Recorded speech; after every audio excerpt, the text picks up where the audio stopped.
ஹல்லேலூயா, ஹல்லேலூயா.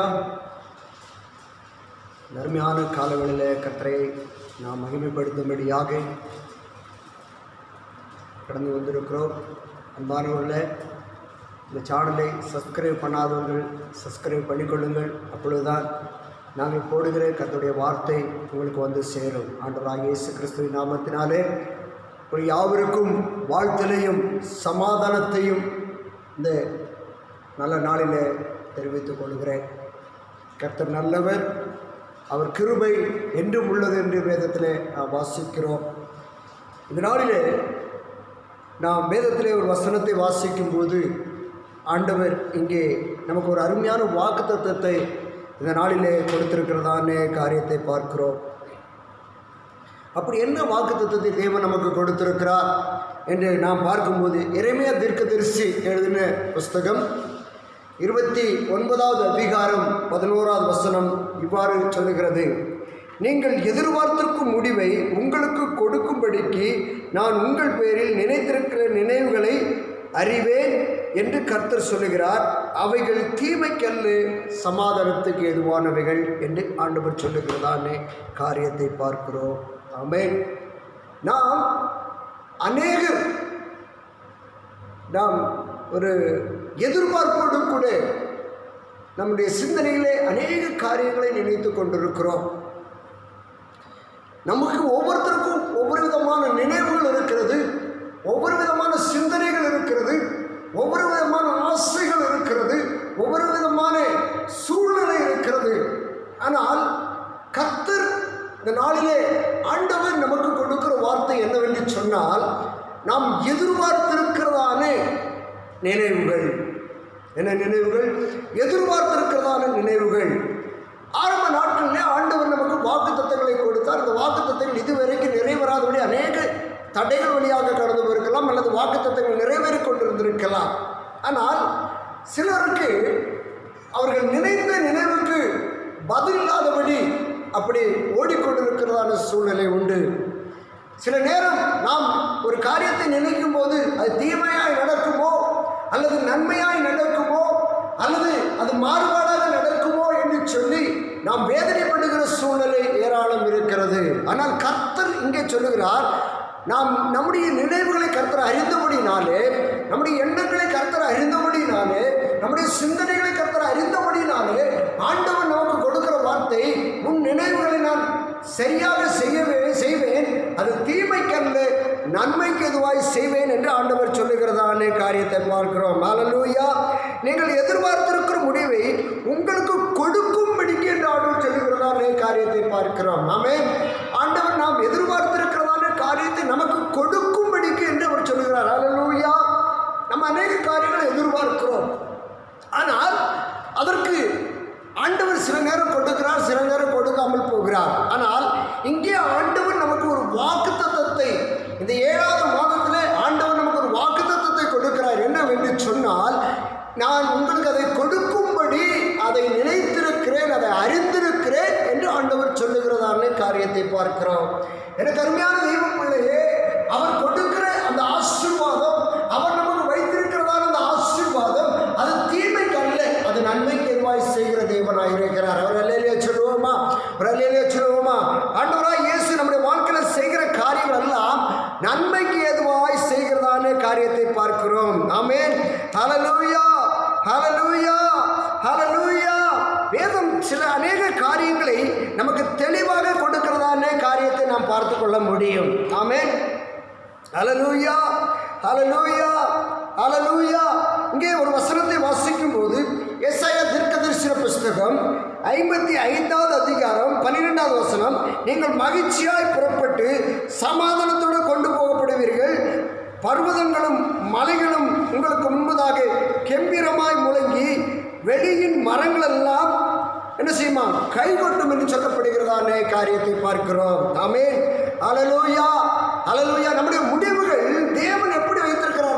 மகிழ்ச்சியாக வைத்திருக்கிறார், சமாதானத்தோடு கடந்து போகும்படியாக.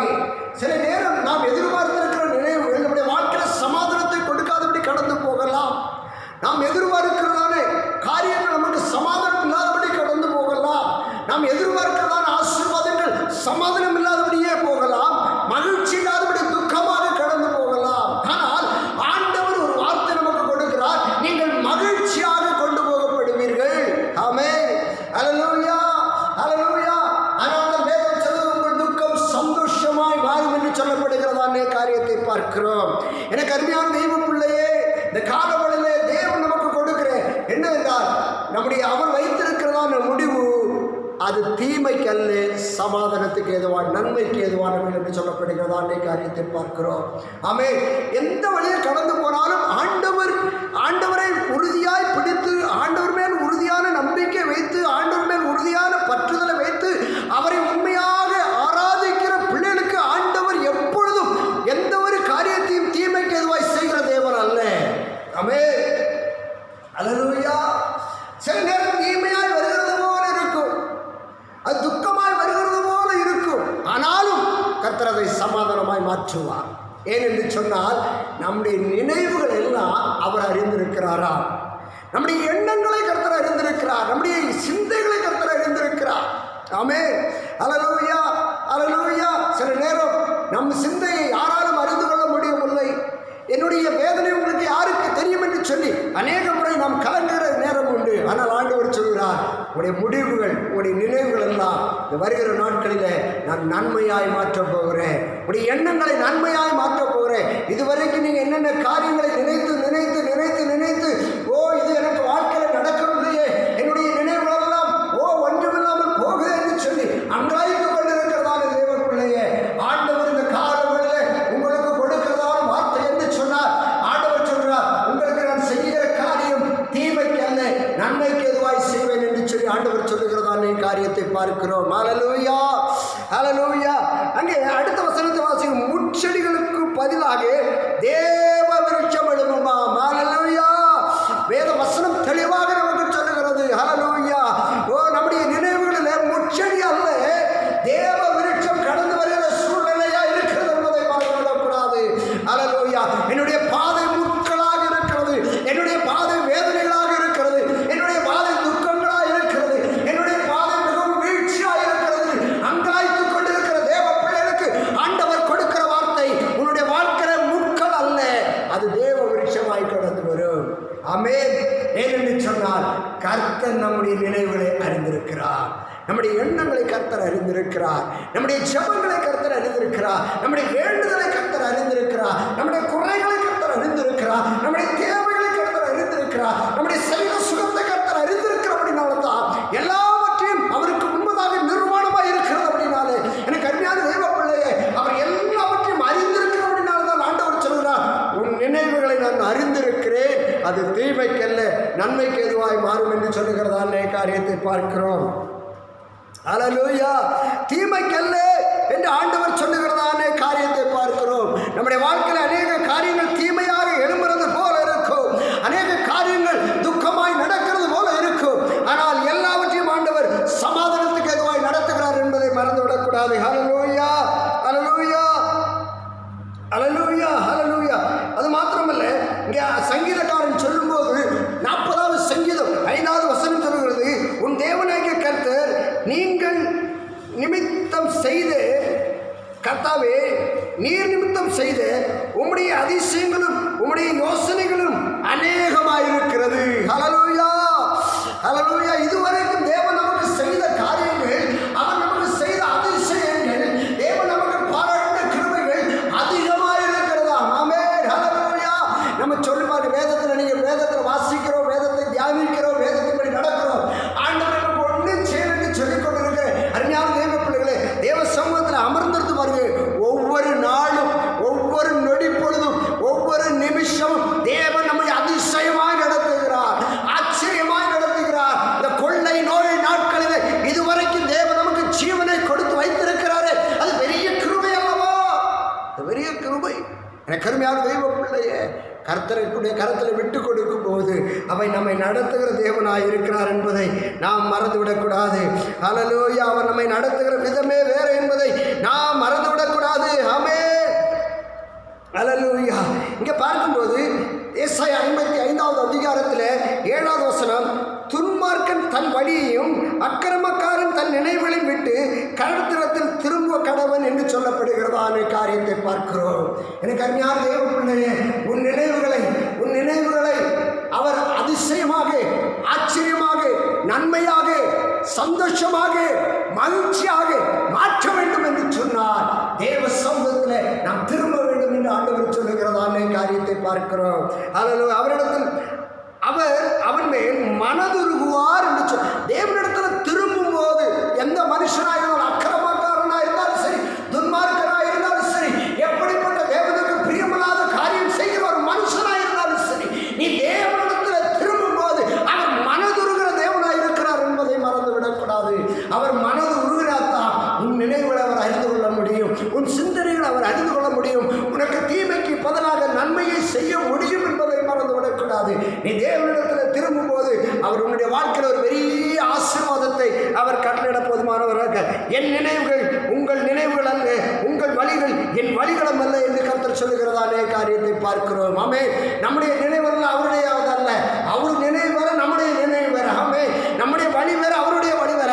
ஆனால் அவருடைய நினைவுக்கும் அவருடைய வழிக்கும் விட்டு கொடுக்கிற எந்த மனுஷனாக இருந்தாலும் சரி, அவன் பரிபூர்ண ஆசீர்வாதம் பெறுவான்.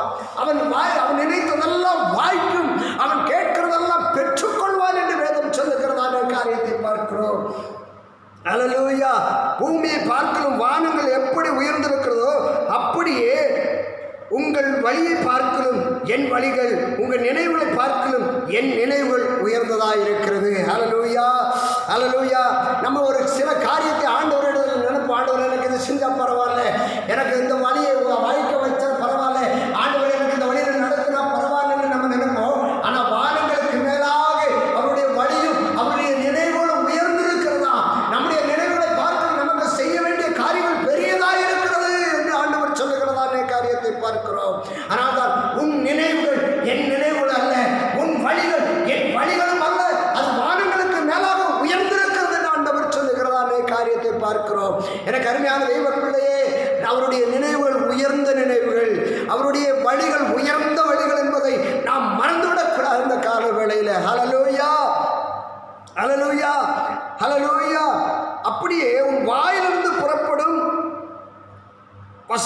அப்படியே என் வாயிலிருந்து புறப்படும் வசனமும் இருக்கும் என்று ஆண்டவர் சொல்லுகிறதானே காரியத்தை பார்க்கிறோம். ஹல்லேலூயா. அவருடைய வழி எவ்வளவு உயர்ந்ததாக இருக்கிறதோ, அவருடைய நினைவுகள் எவ்வளவு உயர்ந்ததாக இருக்கிறதோ, தீமைக்கு நல்ல நன்மைக்கு செய்வேன் என்று சொன்ன வார்த்தை, அந்த வசனம் அது உறுதியாக உண்மையாக இருக்கிறது என்று எடுத்துக்கொள்ள வேண்டும் என்று ஆண்டவர் சொல்லுகிறார். ஹல்லேலூயா. வேதத்தில் தெளிவாக அப்படியே என் வாயிலிருந்து புறப்படும் வசனமும் இருக்கும். ஆமென். ஹல்லேலூயா. வாயிலிருந்து புறப்படுற வசனம் அப்படியே ஆண்டவர் என்ன வாக்குத்தத்தத்தை நமக்கு கொடுக்கிறாரோ அது அப்படியே நடக்கும். ரலிலே சொல்லுவோமா, ரலிலே சொல்லுவோமா, ஆண்டவர் எனக்கு செய்யவில்லை, ஆண்டவர் எனக்கு நடப்பிக்கவில்லை, இதுவரைக்கும் நடக்காமல் இருந்திருக்கலாம். உன் துன்மார்க்கத்தை விட்டு, உன் வைராக்கியத்தை விட்டு, உன் வேண்டாத காரியத்தை விட்டு நீ தேவனிடத்தில் திரும்பும் போது என் ஆண்டவர் சொல்கிறார், உனக்கு பெரிய காரியங்களை செய்ய போகிறேன். இதோ மாமிசமான யாவருக்கும் நான் தேவனாகிய கர்த்தர் என்னால் செய்யக்கூடாத அதிசயமான காரியம் ஒன்று உண்டா என்று கேட்கிற தேவனாய் இருக்கிறார். அவரால் செய்ய முடியாத காரியம் ஒன்றுமே இல்லை. அல்லேலூயா. அவரால் செய்ய முடியாத காரியங்கள் ஒன்றுமே இல்லை என்று சொல்லப்படுகிறதான காரியத்தை பார்க்கிறோம். ஆமென். பூமியை பார்க்கலும் வானங்கள் எப்படி உயர்ந்திருக்கிறதோ என்று சொல்கிறார். அதை போல அவருடைய நினைவுகள் உயர்ந்திருக்கிறதாம், அதை போல அவருடைய நினைவுகள் உயர்ந்திருக்கிறதாம் என்று ஆண்டவர் சொல்லுகிறதான காரியத்தை பார்க்கிறோம். அருமையான தேவ பிள்ளையே, அவருடைய நினைவுகள் பெரியதாக இருக்கிறபடினாலே, அவருடைய அதிசயங்கள் பெரியதாக இருக்கிறபடினாலே, இந்த காலவளையிலே உன் வழிகளை அவர் சமாதானமாக, அதன் மகிழ்ச்சியாக, அது நன்மையாக உன்னுடைய வாழ்க்கையை ஆண்டவர் செய்ய வேண்டும் என்று சொன்னார். ஆண்டவர் உன்னிடத்தில் எதிர்பார்க்கிறது, நீ அவரிடத்தில் திரும்பு என்று சொல்லுகிறார். நீ அவரிடத்தில் திரும்பு, வேற ஒன்றும் செய்ய வேண்டாம். துன்மார்க்கனாக இருந்தாலும் சரி, எவ்வளோ பெரிய பாவியாக இருந்தாலும் சரி, அவரிடத்தில் திரும்பிட்டா அவர் மனதுருகிற தேவனாக இருக்கிறார் என்பதை மறந்துவிடக்கூடாது. ஹல்லேலூயா. ஏசாயா தீர்க்கதரிசன புஸ்தகம் 54வது வசனம், 54வது அதிகாரம் 10வது வசனம் சொல்லுகிறது. அவர் சொல்கிறார், மலைகள் விலகினாலும் பர்வதங்கள் நிலை பெயர்ந்தாலும் என் கிருபை உன்னை விட்டு விலகாது. உனக்கு இதோட வேற என்ன ஆசீர்வாதம் வேணும் சொல்லுங்க. இதோட வேற என்ன ஆசீர்வாதம் வேணும்? ஆமே. மலை விலகினாலும் சரி, பர்வதங்கள் நிலை பெற்றாலும் சரி, எப்படிப்பட்ட சூழ்நிலை உன்னுடைய வாழ்க்கையில வந்தாலும், எப்படிப்பட்ட நெருக்கங்கள் உன்னுடைய வாழ்க்கையில வந்தாலும், அவருடைய கிருபை உன்னை விட்டு விலகாது என்று சொல்லுகிறார். அல்லேலூயா. அவருடைய கிருபை வந்துட்டுனாவே, அவருடைய கிருபை நம்மை ஆளுகை செஞ்சுட்டுனாவே, அவருடைய கிருபை நம்மை பின்தொடர்ந்துனாவே, எல்லாமே மலை போல பிரச்சனை வந்தாலும் அது ஒண்ணுமில்லாமல் என்ன செய்யும்? சமபூமியை போல ஆகிவிடும். ஆமே. மலை போல துன்பம் ஏனை சூழும் போது அதை பனி போல உருகிட செய்பவரே. எவ்வளவு அழகான பாடல் பாருங்க. மலை போல துன்பம் என்னை சூழும் போது அதை பனி போல உருகிட செய்பவரே என்று சொல்லி பாடுகிறதான காரியத்தை பார்க்கிறோம். ஏன்னா அந்த கிருபை வந்துட்டுன்னா, தேவனுடைய கிருபை நம்ம மேலே அமர்ந்துச்சுன்னா, மலை போல வர்ற பிரச்சனை அது ஒரு பனி உருகி போகிறது போல உருகி போகும். ஆமென். அல்லேலூயா. மலை போல வரும், பெரிய பர்வதம் போல வரும், ஒரு பெரிய பிரச்சனை போல வரும், பெரிய ஒரு ஏதோ இதில் விடுதலையே பெற முடியாது, அவ்வளோதான், மரிச்சிருவேன், செத்துருவேன், இதில் நான் அழிஞ்சிருவேன். ஆனால் அப்படி அல்ல. ஆண்டவர் அதை பனி போல உருக செய்கிற தேவனாய் இருக்கிறார் என்று சொல்லி வேதம் நமக்கு தெளிவாக சொல்லுகிறதான காரியத்தை பார்க்கிறோம்.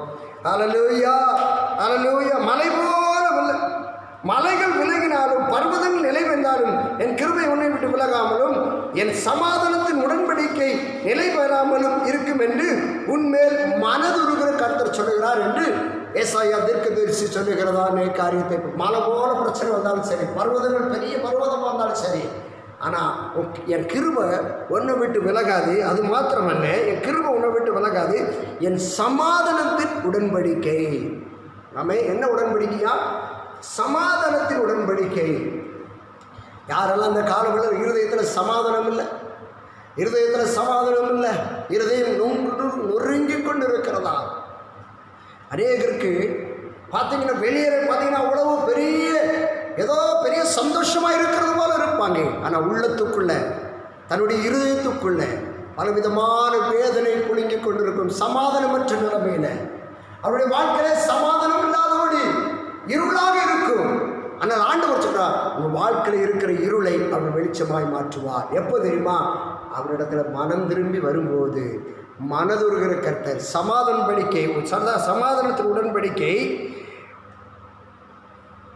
உடன்படிக்கை நிலை பெறாமலும் இருக்கும் என்று உண்மையில் மனதுருகிற கர்த்தர் சொல்லுகிறார் என்று சொல்லிவிட்டு அடுத்த வசனம், சிறுமைப்பட்டவளே, பெருங்காற்றினால் அடிக்கப்பட்டவளே, தேற்றல்வாளே, இதோ நான் உன் கல்களை பிரகாசிக்கும்படி வைத்து நீல ரத்தின அஸ்திவாரங்களாக்குவே அந்த ஆண்டவர் சொல்லுகிறார். பார்ப்போம். அநேகர் என்ன சொல்லுவாங்கன்னா, வெளியே பார்த்தீங்கன்னா அப்படியே சமாதானமாக இருக்கிறது போல இருக்கும், ஆனால் உள்ளுக்குள்ள பயங்கர வேதனை. ஆண்டவர் சொல்றாரு, உன் உள்ளத்தில் இருக்கிற வேதனையை சமாதானத்தோடு பிரகாசிக்க பண்ண போகிறேன். இதுவரைக்கும் பிரகாசிக்காதபடி இருக்கலாம், துக்கமாக இருக்கலாம், உடைய வாழ்க்கை துக்கமாக இருக்கலாம், உடைய வாழ்க்கை வேதனையாக இருக்கலாம், உங்கள் வாழ்க்கை அவமானமாக இருக்கலாம், உங்கள் வாழ்க்கை போராட்டமாக இருக்கலாம், உடைய வாழ்க்கை வியாதியாக இருக்கலாம். எப்படிப்பட்ட சூழ்நிலையாக இருந்தாலும் சரி, மனதுருகிற கர்த்தர் சொல்கிறார், உன்னை நான் பிரகாசிக்க பண்ணுவேன். எந்தெந்த இடத்துல நீ அவமானப்பட்டு நின்னாயோ, சில இடத்துல அவமானம் தாங்க முடியாதபடி தலை குனிந்த நாட்கள் உன்னுடைய வாழ்க்கையில் இருந்திருக்கலாம். சில இடத்துல தலை குனிந்து இவ்வளவுதான், இனிமேல் தலை தூக்க முடியாதுன்னு சொல்லி நீ அவமானப்பட்டு கொண்டிருந்திருக்கலாம். எனக்கு அருமையான தெய்வ பிள்ளையே, எப்படிப்பட்ட சூழ்நிலையாக இருந்தாலும் சரி, மலை போல இருக்கிற பிரச்சனையாக இருந்தாலும் சரி, அது பெரிய பர்வதங்களை போல இருக்கிற பிரச்சனையாக இருந்தாலும் சரி, தேவனிடத்தில் நீ விட்டு கொடுக்கும் போது அவருடைய சமாதானத்தின் உடன்படிக்கை உன்னை விட்டு விலகாமல் இருந்து மாத்திரமல்ல, அவர் சொல்கிறார், உன்னை நான் பிரகாசிக்க பண்ணுவேன். எந்த இடத்துல நீ அவமானப்பட்டாயோ, எந்த இடத்துல நீ விழுந்து போனாயோ, எந்த இடத்துல துடித்தாயோ, எந்த இடத்துல ஒன்றுமில்லை என்று சொன்னாயோ, எந்த இடத்துல நீ விழுந்து போனாயோ, அந்த இடத்துல ஆண்டவர் உன்னை தூக்கி விடுகிறது மாத்திரமல்ல, நீ உன்னுடைய வாழ்க்கையில இருளாயிருக்கிற அந்த வாழ்க்கையை வெளிச்சத்தை உண்டு பண்ணுகிற தேவனாயிருக்கிறார். அல்லேலூயா. வெளிச்சத்தை உண்டாகிற தேவனாயிருக்கிறார். அல்லேலூயா. உன் பலகணிகளை பளிங்கிக்கும், உன் வாசல்களை மாணிக்க கற்களும், உன் மதில்களை எல்லாம் உச்சிதமான கற்களும் ஆக்குவேன் ஆண்டவர் சொல்லுகிறார். அல்லேலூயா. இதோட வேற என்ன ஆசீர்வாதம் வேணும்? ஆண்டவர் சொல்றாரு. இங்க பாருங்க, ஏசாயாவில் 54வது அதிகாரத்தில் 12வது வசனம் சொல்லுகிறது, உன் பல கனிகளை பளிங்கு கற்களாக்குவேன் என்று சொல்றார். பளிங்கு கற்கள். அது மாத்திரமல்ல, உன் வாசல்களை மாணிக்க கற்களாக்குவேன். வாசல்னா வீட்டு வாசல் அல்லமா, நம்முடைய தனிப்பட்ட ஜீவியம். அது மாணிக்க கற்களை போல பிரகாசிக்குமா? அது மாணிக்க கற்களை போல இருக்கும். நம்முடைய வழிகள் எல்லாம் அப்படி செழிப்பா இருக்கும். நீ எதை செய்தாலும் அது ஆசீர்வாதமாக இருக்கும். உன்னை கையால் செய்யப்படுகிற எல்லா காரியங்களும் ஆசீர்வாதமாக இருக்கும். அதுதான் மாணிக்கம். அல்லேலூயா. அது மாத்திரமல்ல, அங்க சொல்லப்படுகிறது, மதில்கள் எல்லாம் உச்சிதமான கற்களாக்குவேன் என்று சொல்லப்படுகிறது. ஆமென். அது மாத்திரமல்ல, உன் பிள்ளைகள் எல்லாரும் கர்த்தரால் போதிக்கப்பட்டிருப்பார்கள். உன் பிள்ளைகளுடைய சமாதானம் பெரிதாயிருக்கும். அநேகருக்கு இன்னைக்கு பிள்ளைகளை குறித்து கவலை, தன்னுடைய பிள்ளைகளை குறித்து கவலை. அவன் பிள்ளை வாழ்க்கையில சமாதானம் இல்லையே, என் பிள்ளை வாழ்க்கையில ஒரு நிம்மதி இல்லையே, இவ்வளவு வேதனைப்படுகிறார்களே என்று சொல்லி கலங்கி கொண்டிருக்கிறதான அருமையான தெய்வ பிள்ளையே, உன் பிள்ளை சமாதானமா இருக்கணும்னா, உன் குடும்பம் சமாதானமா இருக்கணும்னா, முதலாவது நீ தேவனிடத்துல திரும்பும் போது, உன்னை தேவனிடத்துல அர்ப்பணிக்கும் போது, உன்னுடைய சமாதானம் மாத்திரமல்ல, உன் பிள்ளைகளுடைய சமாதானத்தை கர்த்தர் பெருக பண்ணுகிற தேவனாக இருக்கிறார். அல்லேலூயா சொல்லுவோமா? அல்லேலூயா. அல்லேலூயா. அது மாத்திரம், நீதினால் சிறப்பட்டிருப்பாய், கொடுமைக்கு தூரமாவா என்று சொல்லுகிறதானே காரியத்தை பார்க்கிறோம். அது அல்லேலூயா சொல்லுவோமா? கொடுமைக்கு தூரமாவாயா? உனக்கு வருகிற கொடுமை உன் பக்கத்திலே நெருங்காது. ஏன்னா அதை மட்டும் நீ தூரமாக இருக்கிறாய். ஆமென். ஆண்டவர் தெளிவாக நமக்கு காரியங்களை சொல்லுகிறதானே காரியம். நீதியினால் சிறப்பட்டிருப்பாய், கொடுமைக்கு தூரமாய் இருப்பாய், பயம் இல்லாமல் இருப்பாய். ஒரு அல்லேலூயா சொல்லுவார். கரங்களை தட்டி மகிமைப்படுத்துகிற தேவனே, பயம் இல்லாமல். இதுவரைக்கும் நீ எந்தெந்த காரியத்தை கண்டு பயந்து நடுங்கி விழுந்து போய் இருந்தாயோ, கர்த்தர் உனக்கு கொடுக்கிற வார்த்தை, நீ ஸ்திரப்படுகிறது மாத்திரமல்ல, நீ கொடுமைக்கு தூரமாய் இருக்கிறது மாத்திரமல்ல, எந்தெந்த காரியத்தை கண்டு இதுவரைக்கும் பயந்தாயோ, ஆண்டவர் இந்த காலவேளையில் உங்களுக்கு கொடுக்கிற அருமையான ஒரு வாக்குத்தத்தம், உன்னுடைய வாழ்க்கையில இனி நீ பயப்பட மாட்டாய். ஏன் என்று சொன்னால், கர்த்தருடைய கிருபை உண்மையில் இருக்கிறது.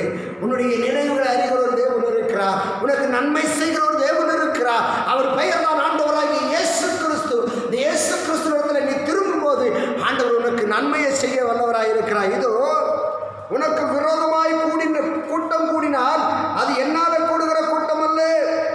எவர்கள் உனக்கு விரோதமாய் கூடுகிறார்களோ அவர்கள் உன் பட்சத்தில் வருவார்கள். ஹல்லேலூயா. இதுவரைக்கும் உனக்கு விரோதமாய் எழும்பின மனுஷர்கள் எல்லாம், இதுவரைக்கும் உனக்கு விரோதமாய் எழும்பின மனுஷர்கள் எல்லாம் என் ஆண்டவர் சொல்கிறார், உனக்கு சமாதானமாக வருவார்கள், உன் பட்சத்தில் வருவார்கள். ஓ, யாரெல்லாம் நீ எதிரின்னு நினைச்சியோ, யாரெல்லாம் எனக்கு எதிரியா இருக்கான்னு நினைச்சியோ, யாரெல்லாம் எனக்கு விரோதியா இருக்கான்னு நினைச்சியோ, யாரெல்லாம் எனக்கு பொருளாதார என் வாழ்க்கையை முடிந்து போயிடுச்சுன்னு நினைச்சியோ, அவங்களை கொண்டு கர்த்தர் உனக்கு ஒரு ஆசீர்வாதத்தை கொடுக்க விரும்புகிறார்.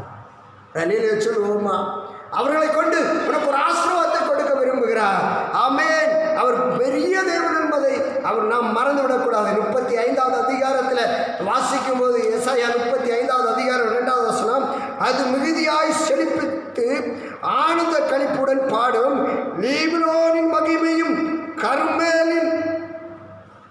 கர்மேல் சாரோன் என்பவர்களின் அலங்கமும் அதற்கு அளிக்கப்படும். அவர்கள் கர்த்தருடைய மகிமையும் தமது தேவனுடைய மகத்துவத்தையும் காண்பார்கள். நீ மனது உருகிற தேவன் சொல்கிறார், எனக்கு அருமையான தேவச்சங்கமே, நீ ஆண்டவரிடத்தில் திரும்பும்போது உன் வாசல்களை பிரகாசிக்கப்படுகிறது மாத்திரமல்ல, உன் பிள்ளைகளை மகிழ்ச்சியாக வைக்கிறது மாத்திரமல்ல, உன் குடும்பத்தை மகிழ்ச்சியாக வைக்கிறது மாத்திரமல்ல, உன் விரோதிகளை உன்னிடத்தில் திரும்ப பண்ணுகிற தேவன் மாத்திரமல்ல. அவர் சொல்கிறார், அங்கே அவர் கர்த்தருடைய மகத்துவம் உங்கள் மேல் இருக்கும். வேற என்ன வேணும்? கர்த்தருடைய மகத்துவம், அவருடைய ஆசீர்வாதம் உண்மையில் இருக்கும் என்று ஆண்டவர் சொல்லுகிறதானே காரியத்தை பார்க்கிறோம். அல்லேலூயா. அவருடைய காரியங்கள் எல்லாமே நமக்கு ஆசீர்வாதமாக இருக்கிறது என்பதை நாம் மறந்துவிடக்கூடாது. எனக்கு அருமையான தெய்வ பிள்ளைய, மனதுருகிற கருத்தை ஆண்டவர் சொல்கிறார், நான் உன்னை நினச்சிருக்கப்பா, உன்னை நான் நினச்சிருக்கேன், ஆனால் உன் நினைவுகள் நான் நினைத்திருக்கேன், நீ நினைக்கிற நினைவெல்லாம் நினச்சிருக்கிறேன், ஆனால் அதை நிறைவேற்றும்படியாக நான் இருக்கிறேன். அது நிறைவேற்றும் போது அது தீமையாக இருக்காது, அது சமாதானமாக இருக்கும் என்று ஆண்டவர் சொல்லுகிறதானே காரியத்தை பார்க்கிறோம். எனக்கு அருமையான தெய்வ பிள்ளையே, அவர் நம்முடைய வாழ்க்கையில் எல்லாவற்றையும் நன்மைக்கும் ஆசீர்வாதத்துக்கும் ஏதுவாய் செய்கிற தேவன் என்பதை மறந்துவிடக்கூடாது. ஹல்லேலூயா. அவர் நம்முடைய வாழ்க்கையில் எல்லாவற்றையும் ஆசீர்வாதத்துக்கு ஏதுவாய் செய்கிற தேவன் என்பதை நாம் மறந்துவிடாதபடி நாம் இருக்க வேண்டும். இந்நாட்களில் எருசலேமுக்கும் யூதாவுக்கும் நன்மை செய்யும்படி நினைத்தேன், பயப்படாதீங்கள் என்று சகரியாவில் ஆண்டவர் சொல்லுகிறதான காரியத்தை பார்க்கிறோம். அவருடைய நினைவு எப்படி இருக்குன்னா, ஆண்டவர் நம்மையில் வைத்திருக்கிற நினைவு எப்படி இருக்குன்னா, தீமைக்கல்ல, சமாதானத்துக்கு மாத்திரமல்ல. இங்கே பாருங்க, இந்நாட்களில் எருசலேமுக்கு யூதாவுக்கும் நன்மை செய்யும்படி திரும்ப நினைத்தேன், பயப்படாதீர்கள். முதல்ல ஒரு தடவை நினைச்சிட்டேன்னு சொல்றாரு, மறுபடியும் நான் நினைக்கிறேன், நன்மை செய்யும்படியாக நினைக்கிறேன், நீங்கள் பயப்படாதீர்கள், கர்த்தர் உங்களை ஆசீர்வதிக்க போதுமான தேவனாய் இருக்கிறார். எனக்கு அருமையான தெய்வ பிள்ளையே, இந்த காலவெளியில் தேவன் நம்முடைய வாழ்க்கையில் நன்மை செய்ய வேண்டும் என்று சொன்னார். தேவன் நம்முடைய வாழ்க்கையில் நன்மை செய்ய வேண்டும் என்று சொன்னார். தேவனுடைய கரத்தில் நாம் அடங்கியிருக்கும் போது, தேவனுடைய வளர்த்த கரத்தில் நாம் அடங்கியிருக்கும் போது, ஆண்டவர் நம்முடைய வாழ்க்கையில் நன்மை செய்கிற, நீங்கள் எதிர்பார்த்திருக்கும் முடிவை உங்களுக்கு கொடுக்கும்படி, நீங்கள் எதிர்பார்த்திருக்கும் முடிவை உங்களுக்கு கொடுக்கும்படிக்கு உங்கள் மேல் நினைத்திருக்கிற நினைவுகளை நான் அறிவேன் என்று கர்த்தர் சொல்லுகிறார். அவைகள் தீமைக்கல்ல, நன்மைக்கானவை, நன்மைக்கு ஏதுவானவை என்று, நன்மைக்கு ஏதுவானவை என்று ஆண்டவர் சொல். அவை தீமைக்கல்ல, அவை தீமைக்கல்ல. ஆமென் சொல்லுங்க. அவை தீமைக்கல்ல, அவைகள் தீமை, சமாதானத்துக்கு ஏதுவான நினைவுகளே. அந்த சமாதானத்தின் நினைவு வரும்போது உன்னுடைய வாழ்க்கையில் ஒரு செழிப்பு உண்டாகும், உன்னுடைய வாழ்க்கையில் ஒரு நன்மை உண்டாகும், உன்னுடைய வாழ்க்கையில் ஒரு மகிமை வெளிப்படும். அந்த மகிமை உன் வாழ்க்கையில் கிருபையை கொண்டு வரும். கிருபை வர வர வர உன் வாழ்க்கை ஆசீர்வாதமாக இருக்கும். கர்த்தர் உன்னை ஆசீர்வதிப்பாராக. ஆமென்.